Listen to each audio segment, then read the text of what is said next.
during this time in your life, 2022, going into 2023, you're still running PBA. Yeah.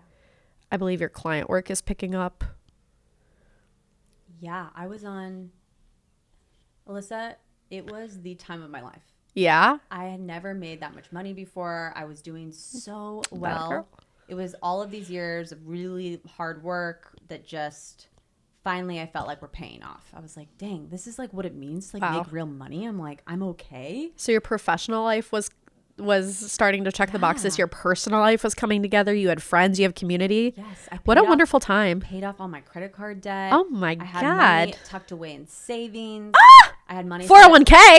had money set aside for all my taxes. I was like doing Responsible. all the things. She was being business binge. For the first time, I felt like, oh my gosh, I figured this out.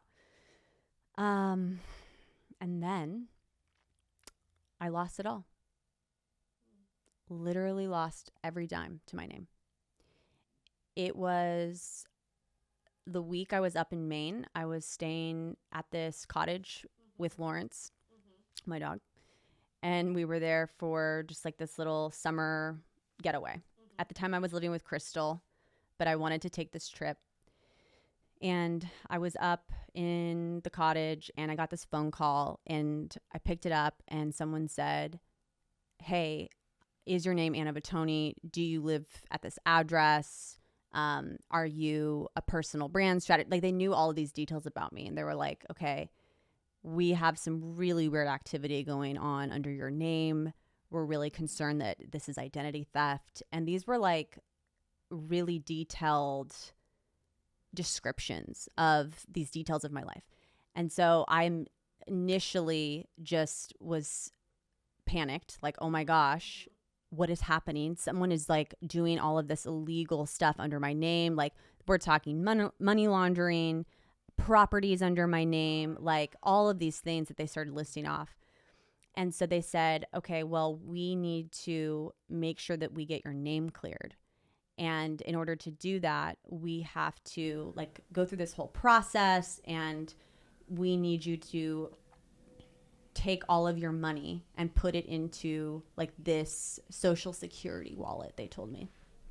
And look, like now as I'm listening to myself speak, I'm like, this sounds bogus. Mm-hmm. But in the moment, I was by myself. I didn't have anyone to talk to. They wouldn't let me get off the phone. It was they were very adamant that I needed to stay on the phone. And this was a threat. We needed to solve it now. Mm-hmm. This was very time constrictive. And I started to panic and I felt all this pressure and I had all this anxiety. And in my mind, I was like, I just want to get this over with.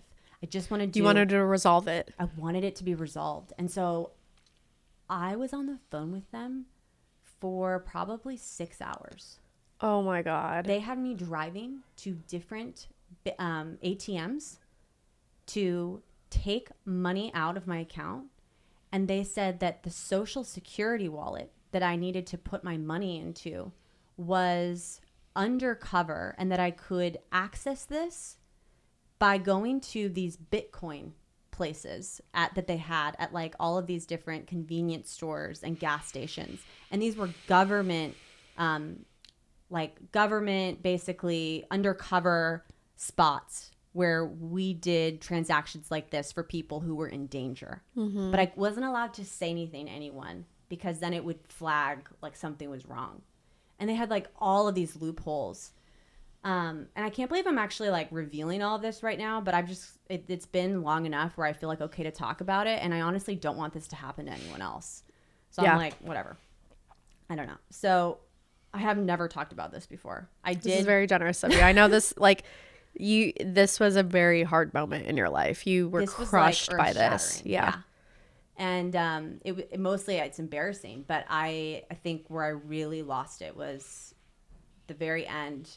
I wasn't able to get a large amount of money out that they wanted. They were like, yeah, this isn't enough. I had gotten out like $2,500 from a Bank of America ATM, but it was past business hours. And they were like, we need more. And I was like, okay. So I went to these different ATMs, couldn't get any cash out because there's like a minimum or there's like a limit. Yeah. And they last resort, they were like, go to this casino. And sometimes you can get large sums of money out from casinos. So I went to this casino in Maine, Bangor, Maine, middle of nowhere. Walk into the casino and withdraw $23,000 from my account. I, at this point, am sobbing. This is like all this money I have saved. This is everything. And I get into my Jeep and I'm on the phone with this guy and he is consoling me. He's like, it's okay. Get something to eat. Like, we're going to get you through this. Like, do not worry. And I was hysterical. He directs me to go to this ATM and start depositing money into my Social Security wallet, which was actually Bitcoin. I'm standing there at this convenience store depositing $100 bills. I was worried that if I don't do this, I'm really going to have a big mess on my hands. If someone has my identity, that's like going to fuck everything up. Right. So I was just so concerned with finishing the task that they had set out for me. I was like, I have to do this. Yeah. I got so hyper focused on it. And I walk out of this casino with $23,000 in cash in my purse. I feel so unsafe. It's so unsafe to walk around with that kind of money. And I get into the car and I am sobbing. I am hysterical. And this guy is consoling me. He is like, get a drink of water, get something to eat. Like, you are going to be okay. He was telling me of previous stories of women who had to go through the same thing and they ultimately were able to clear their name. And if I just did this, then I would be okay. And so he directs me to go to this convenience store and deposit the money into my Social Security wallet. I'm depositing $100 bills. And as I'm doing it, I'm starting to put it together. And I'm starting to realize that something doesn't feel right. And I'm watching my hard work wither away, disappear right in front of my eyes. I'm like, these are hours and hours and hours that I have put into this disappearing. And I start to feel this man's energy shift on the phone. Where before he was so attentive to me, so quick to console me. He was like with me through the whole thing. Now he's off doing something else. Like, now he's not listening to me. I say something like, yeah, I'm starting to feel a little bit confused. And he's like, almost the same way that it feels like when you have sex with someone and the next morning they don't give a shit about you. Like, that's literally how this felt. Used and abused. And as soon as I actually felt that, I was like, you're like, oh, red flag. Red flag. And there was this little sign at the very bottom that said, if you are depositing something, it's a scam. Or like it was some message like that. And I was like, oh my gosh, I'm being scammed right now. I am being like, this is happening. I get back into my Jeep. I'm on the phone and I'm like, you guys just scammed me. Like, it was starting to like come back into my mind. And I yell at them at the top of my lungs, like, fuck off. Like, it just bubbled up inside of me. This is 6 hours of psychological warfare. And once I realized that I had just literally lost all of my money, I think I had like $5,000 to my name left. I'm driving home. I finally get on the phone with my parents and I am yelling. I am screaming. I am so angry. I am pounding the steering wheel like, fuck these motherfuckers. My poor dog, Lawrence, is sitting in the passenger seat. He's been with me for 6 hours, terrified. Sweet, docile boy. Sweet, docile boy. He's looking at me like, what? He didn't like look at me for days after because he was so he was traumatized by my anger. And it was rage, like pure rage. And then I get back to my Airbnb and I call the cops and they tell me there's nothing they can do because once the money goes into a Bitcoin account, it's untraceable. There was nothing they could do.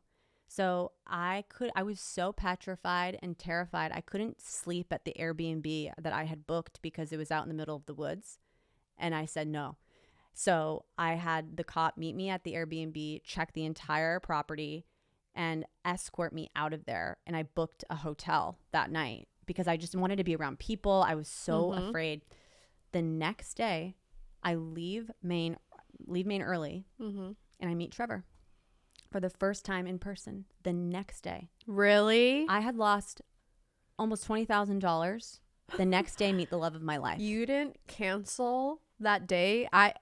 That's kind of crazy because if I had been in that role, I'd been like, I'm sorry, my whole life just ended. I need to go in a hole and recover.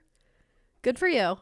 We were texting while I was in Maine, but we hadn't met yet. And he had sent me this really heartfelt message I never responded to because I was in the middle of being scammed. And I responded to him and I just was honest. I just told him what had happened. And I knew that was going to probably like weird him out. Like, what the fuck? Like, that's traumatic. But he was so kind and so non-judgmental and so sweet about it. I was actually so grateful that I had someone to talk to. And yeah, I met him the next day, and it was really difficult because the first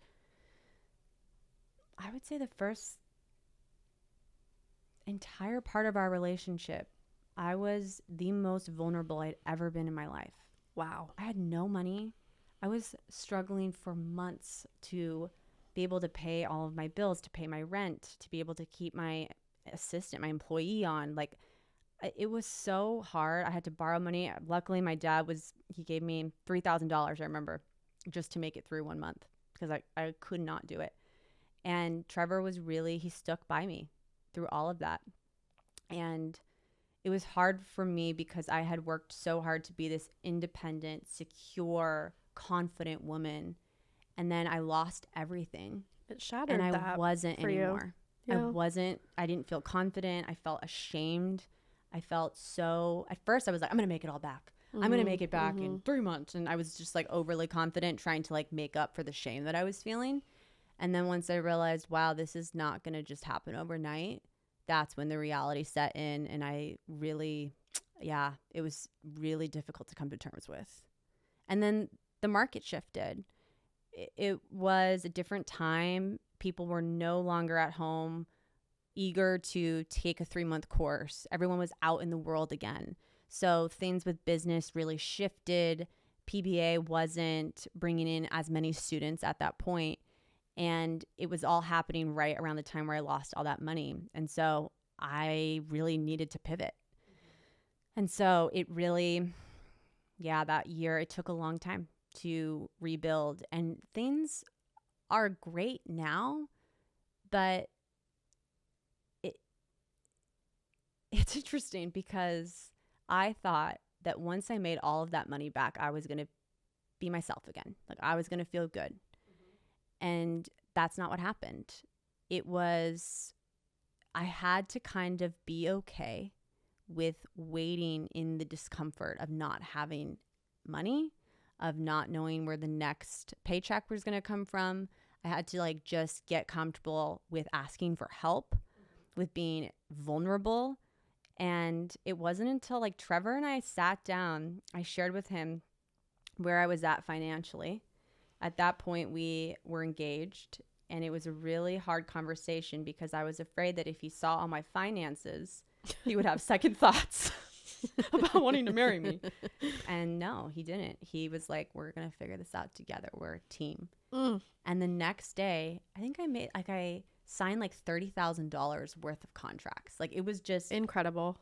But it took me being vulnerable in that place, allowing this man to come into my life.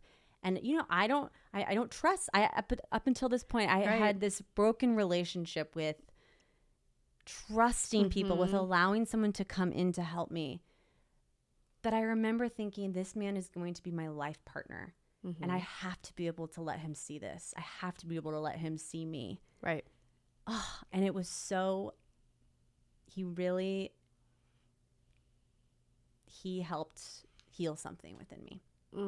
That's so beautiful. And shout out to Trevor for being a man of character and integrity. Look at me in the camera already. That's for being so good to my friend Anna Vatuone. Okay. Keep it up. First and foremost, I'm so sorry that you had to go through that and that happened to you. I mean, first and foremost up top, what happened to you was a crime. You were exploited and scammed by a high level operation. Professional con artists. Like, these people do this full time. Yeah.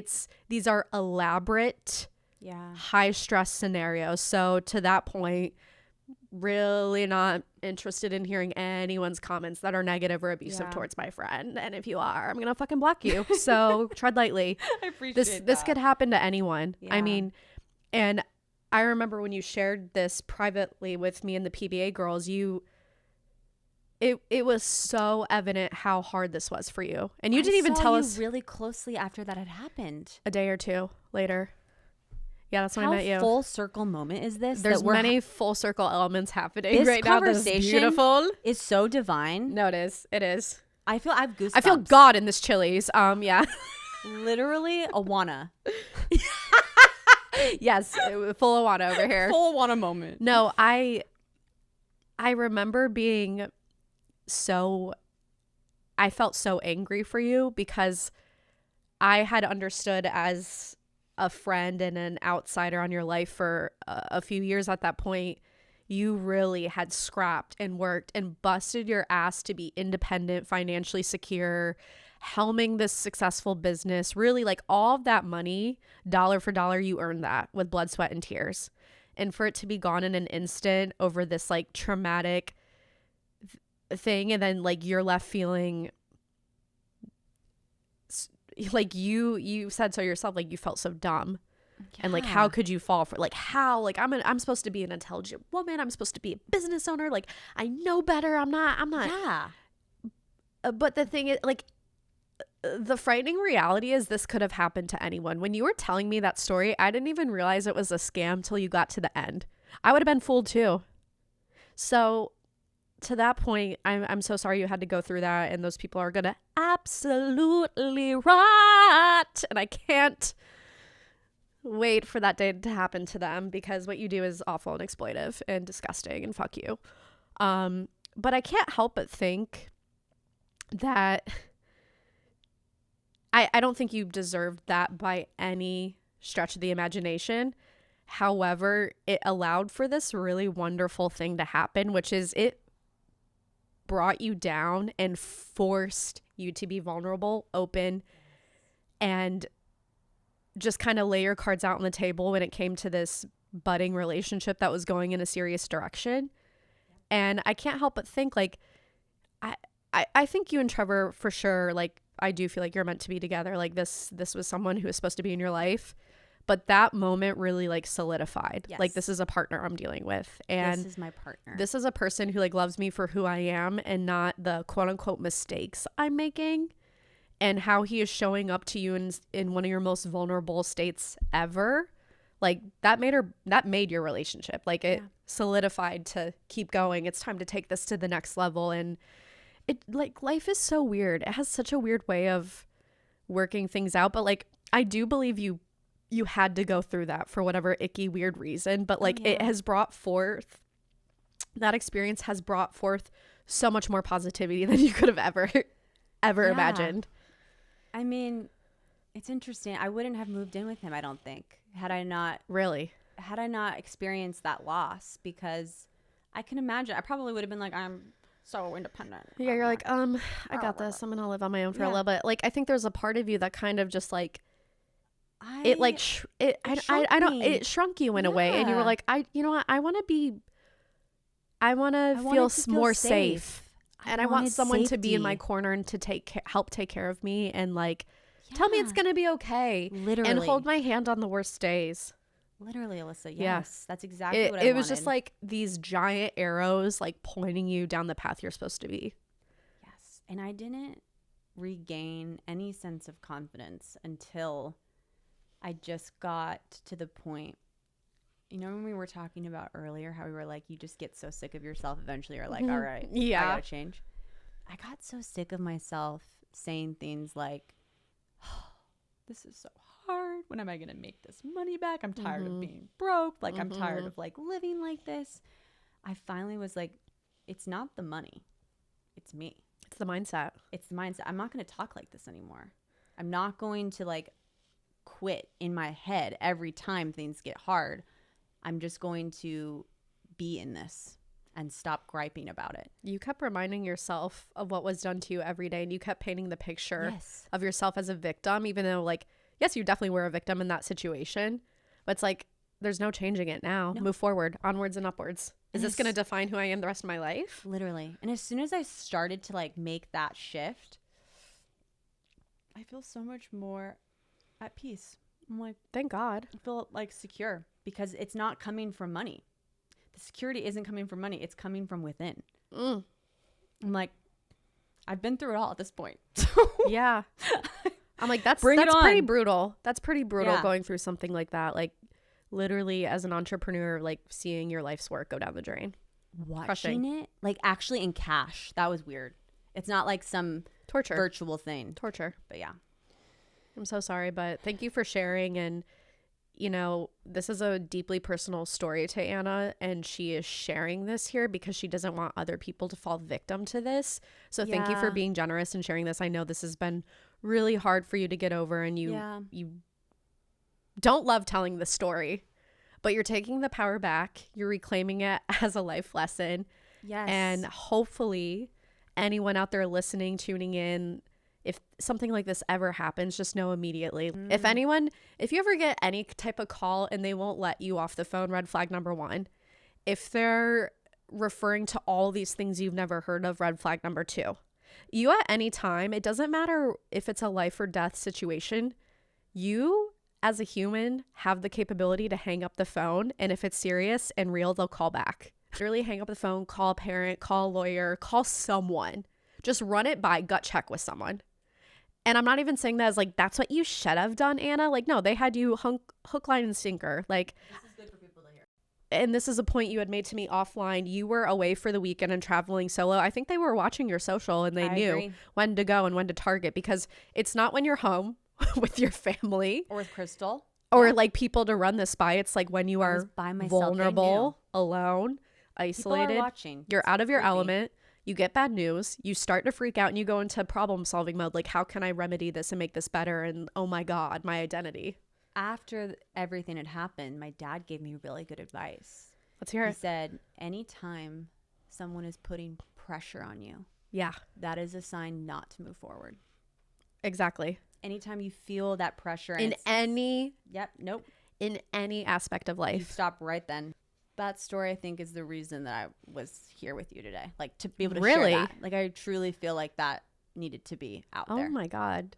So never actually verbally talked about loud, it. Yeah. Well, I'm deeply honored you chose this platform and you felt comfortable enough in this space to talk about that. I have nothing but respect for you. This has never made me think negatively of you, or I thought you were dumb for a second. Like, that never crossed my mind. I just felt anger for you and empathy. And thank you for sharing.